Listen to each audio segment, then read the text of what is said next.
ಗ್ರಾಮ ಪಂಚಾಯಿತಿಯ ಚುನಾಯಿತ ಪ್ರತಿನಿಧಿಗಳ ಪಟ್ಟಿಯನ್ನು ನೋಡೋದು ಹೇಗೆ? ಕರ್ನಾಟಕದ ಯಾವುದೇ ಗ್ರಾಮ ಪಂಚಾಯಿತಿ ಆಗಿರಲಿ, ಆ ಗ್ರಾಮ ಪಂಚಾಯಿತಿಯ ಸದಸ್ಯರು, ಅಧ್ಯಕ್ಷರು ಮತ್ತು ಅವರ ಒಂದು ಪಟ್ಟಿಯನ್ನು ಮತ್ತು ಅವರ ಒಂದು ಫೋನ್ ನಂಬರ್ ಮುಖಾಂತರ ಎಲ್ಲವನ್ನು ಒಂದೇ ಒಂದು ಕ್ಲಿಕ್ಕಲ್ಲಿ ನೀವು ಪಡ್ಕೊಳ್ಬೋದು. ಅದು ಹೇಗಪ್ಪ ಅಂದರೆ, ಜಸ್ಟ್ ನಮ್ಮ ಒಂದು ಟಾರ್ಗೆಟ್ 360 ಒಂದು ಟೆಲಿಗ್ರಾಮಲ್ಲಿ ಕೆಳಗಡೆ ಒಂದು ಲಿಂಕನ್ನು ಕೊಟ್ಟಿರ್ತೀವಿ.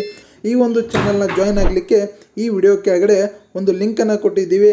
ಆ ಡಿಸ್ಕ್ರಿಪ್ಷನಲ್ಲಿ ಲಿಂಕ್ ಇರುತ್ತೆ, ಅದ್ರ ಮೇಲೆ ಕ್ಲಿಕ್ ಮಾಡಿ. ಜಸ್ಟ್ ಇಲ್ಲಿ ಸ್ಕ್ರೀನ್ ಮೇಲೆ ಕಾಣ್ತಾ ಇದೆ ನೋಡಿ, ಈ ಚಾನಲ್ನ ಜಾಯ್ನ್ ಆದಮೇಲೆ ಈ ಲಿಂಕ್ ಮೇಲೆ ಜಸ್ಟ್ ಕ್ಲಿಕ್ ಮಾಡಬೇಕಾಗುತ್ತೆ.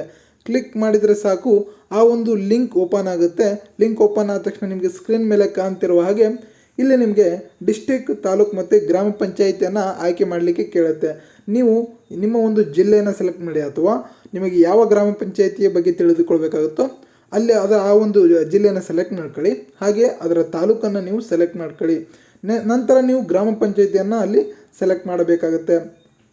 ಸೆಲೆಕ್ಟ್ ಮಾಡಿದ ನಂತರ ನೀವು ಇಲ್ಲಿ ಸಬ್ಮಿಟ್ ಅನ್ನೋ ಆಪ್ಷನ್ ಮೇಲೆ ಕ್ಲಿಕ್ ಮಾಡಬೇಕು.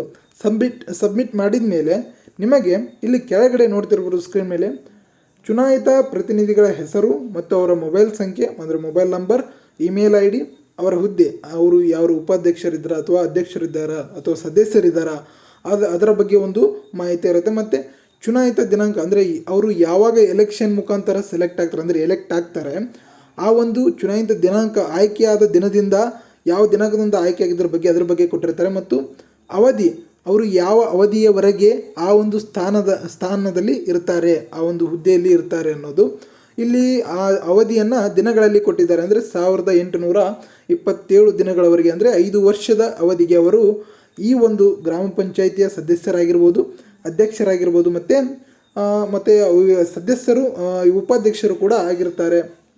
ಇದಿಷ್ಟು ಗ್ರಾಮ ಪಂಚಾಯಿತಿಯ ಬಗ್ಗೆ ಒಂದು ಸಣ್ಣ ಮಾಹಿತಿ ಆಗಿರುತ್ತೆ.